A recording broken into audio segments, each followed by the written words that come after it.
ne pas être trop long, dans les vidéos que je fais sur mes usinages, je ne montre pas les réglages que j'effectue sur les machines et qui sont répétitifs, qui reviennent à chaque fois que j'utilise une machine, réglage des vitesses, réglage de l'alignement de l'étau sur les fraiseuses, mise en place des pièces. Toutefois, ce sont des opérations qui sont intéressantes, et je pense, et j'ai décidé de faire quelques vidéos qui vous montrent la procédure que j'utilise donc pour faire ces réglages, ces mises au point, et que l'on retrouve, qui sont en fait présentes à chaque fois qu'on usine, soit à la fraiseuse, soit au taux. Je vais vous montrer le réglage de l'alignement de l'étau sur la table, de façon qui se présente parfaitement parallèle à l'axe X. Voilà, j'ai donc prépositionné mon étau sur la table de fraisage. Il est fixé au moyen de deux vis et écrous dans la rainure.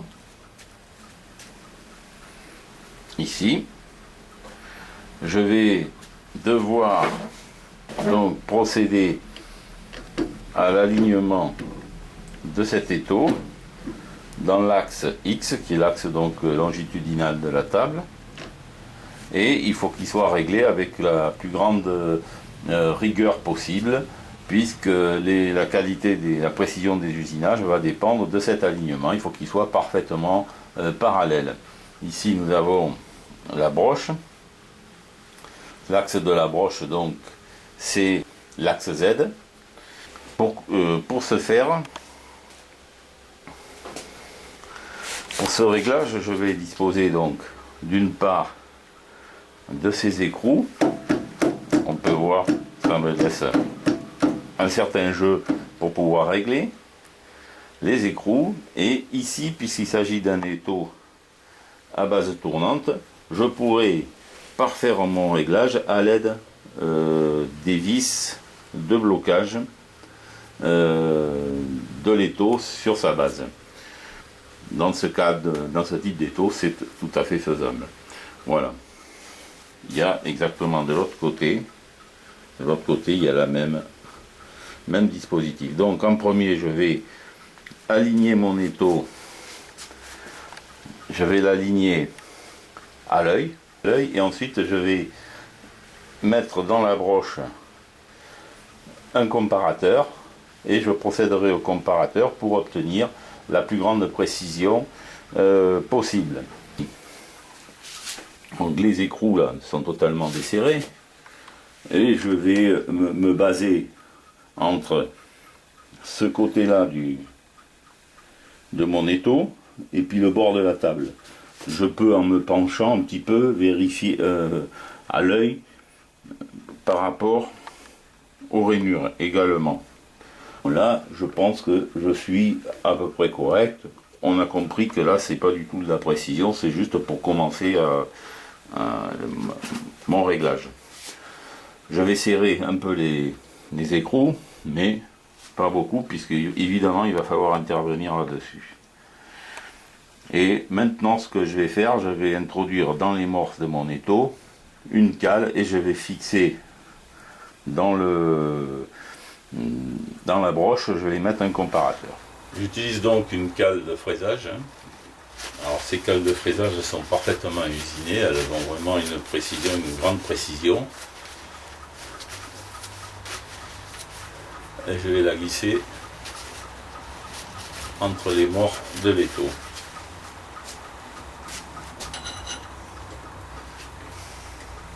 Alors c'est pas la peine de serrer très très fort.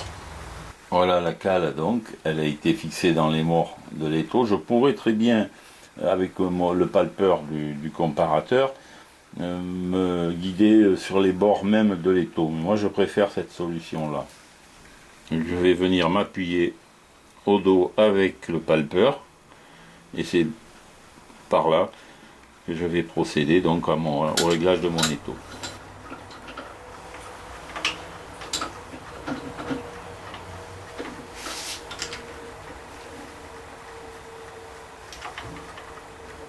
Dans cette opération, j'utilise mes commandes de la table, hein, l'axe X et l'axe Y. Alors dans un premier temps, je ne vais pas mettre en contact, je vais simplement vérifier qu'il est bien parallèle à ma cale, à l'œil, comme ça. Et après j'affinerai avec le carrément au contact et avec le cadran. J'utilise le déplacement dans l'axe X et j'approche du comparateur.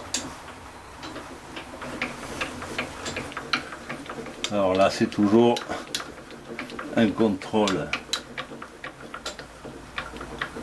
au pif, on va dire. On n'utilise pas le cadran du comparateur. Et là maintenant je vais m'approcher davantage.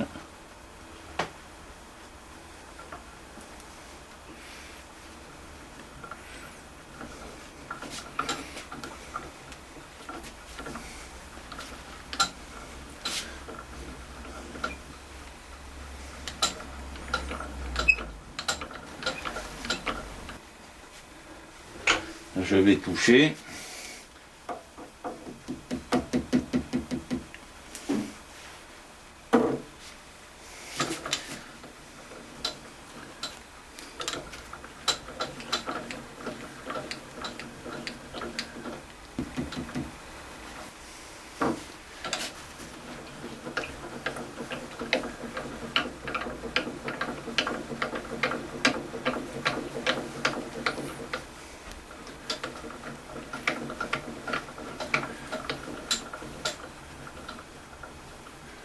Je m'éloigne.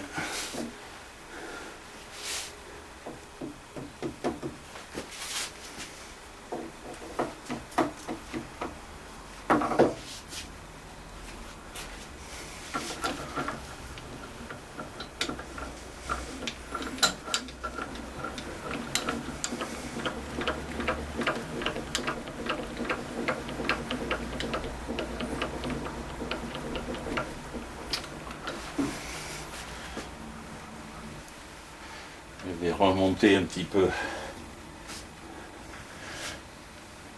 mon comparateur.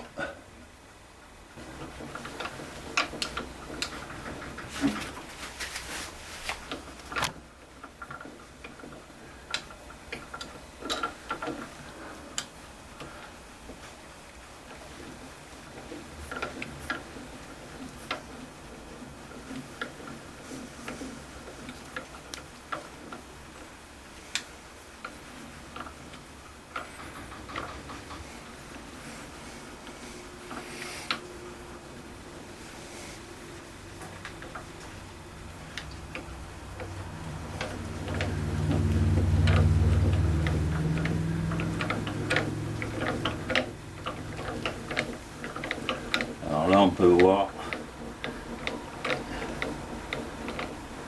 que le mouvement se fait bien parallèle à l'œil, hein, comme ça. Après il faut affiner puisque là je ne suis pas du tout réglé au dixième de millimètre. Alors là à ce niveau je vais bloquer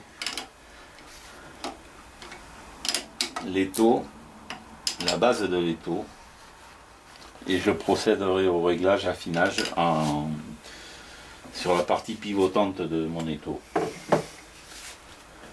Si j'avais pas eu un étau pivotant, eh bien, je procédais avant de serrer, évidemment, comme je procéderai sur la base même, en faisant pivoter la base sur la table. Mais là ça me sera plus simple de faire pivoter l'étau sur son axe.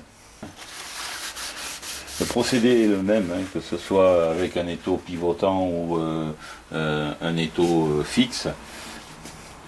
Si je devais faire juste une opération de surfaçage, je considérerais que je suis bien réglé, c'est pas la peine que je me casse la tête à faire du dixième ou du centième de millimètre.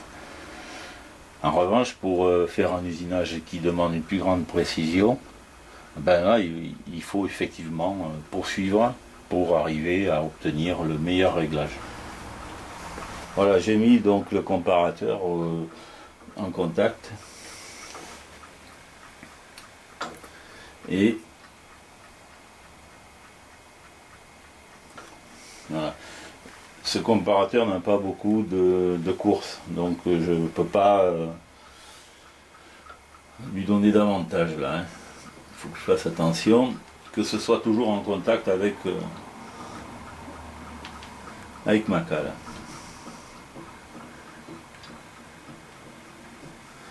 Alors on observe un déplacement d'aiguille, évidemment, je ne suis pas du tout parallèle. Hein. Là on peut voir que du centre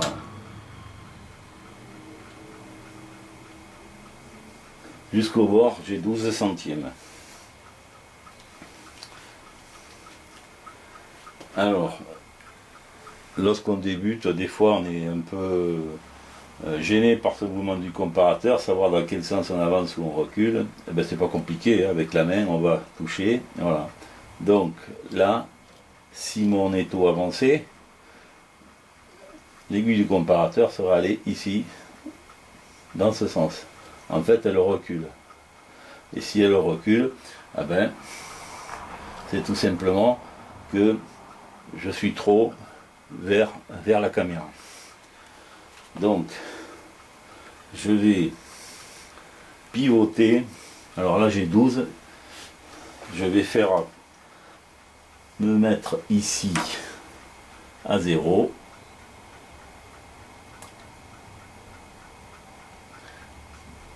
Je fais pivoter donc hein, l'étau sur sa base. Hein.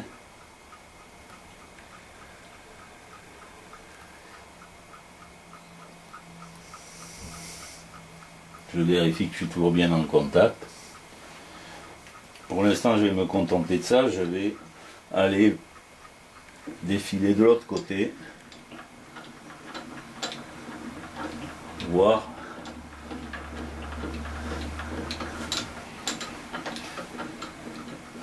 Bon, j'ai déjà diminué.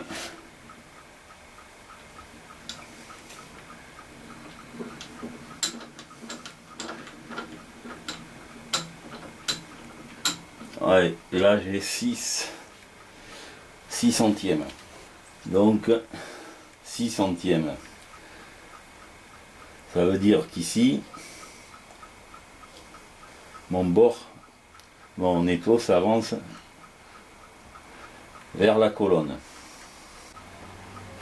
Donc je vais corriger de façon que ça vienne à mi-course là. Voilà. Et ce que je vais faire, je vais avancer, enfin reculer un peu, voilà, pour remettre à 0.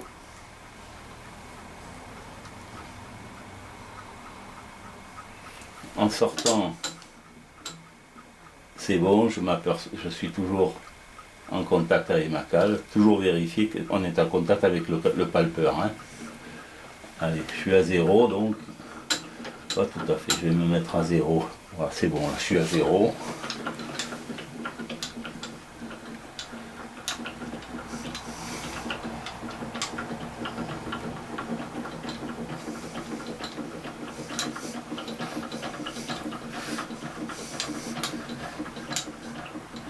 Alors là j'ai 4 centièmes. 4 centièmes. 4 centièmes ici, le sens de l'aiguille, on voit bien que ça la pousse. Donc je suis trop avancé. Il faut que je recule un peu de 2. Voilà. Je repars.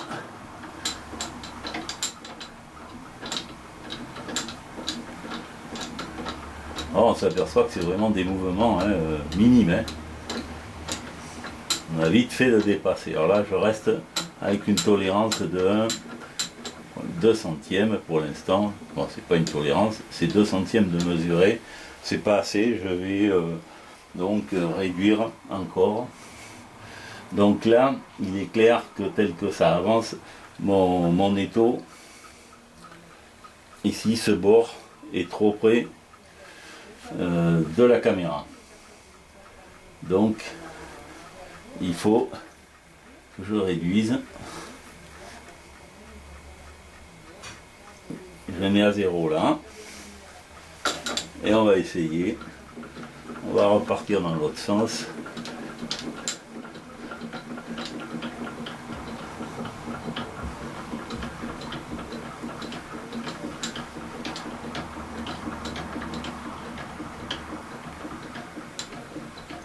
Et là encore à 2 centièmes, je ne suis pas beaucoup corrigé.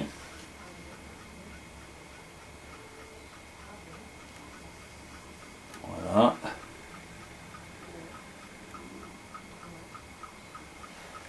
Là je suis à 0.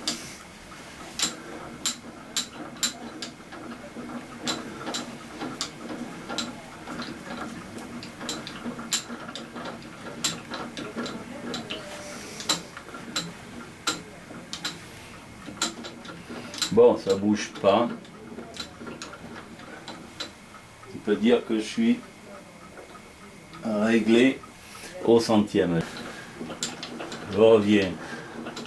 Peu importe, là ça a bougé, c'est normal. Sur 1 centième, voilà. Je reviens.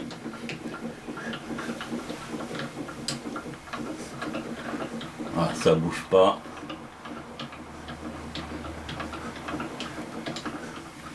C'est bon. Alors maintenant, je vais me satisfaire ça, on va dire qu'au centième de millimètre sur les 125 mm de bord de mon étau, je suis bon. Ça va me satisfaire largement pour ce que je veux faire. On peut encore affiner davantage, mais on va perdre beaucoup de temps. Maintenant, je vais procéder au serrage. Et en procédant au serrage, je risque de régler. Donc, il faudra revenir sur le réglage. C'est un travail de patience. Hein. Je serre des deux côtés.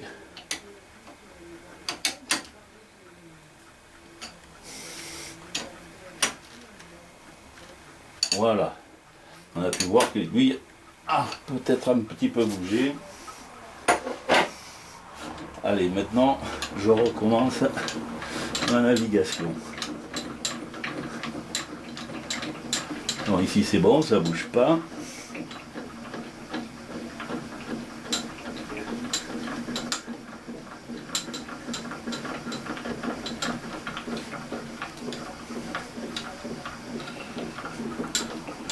Allez, on va dire qu'on est au centième. Là, on s'aperçoit que effectivement j'étais bien en contact.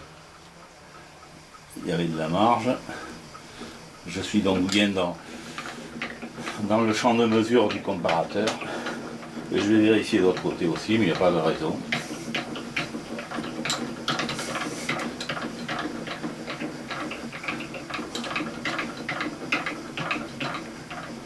Voilà, c'est parfait, c'est bon. On est aussi dans le mouvement.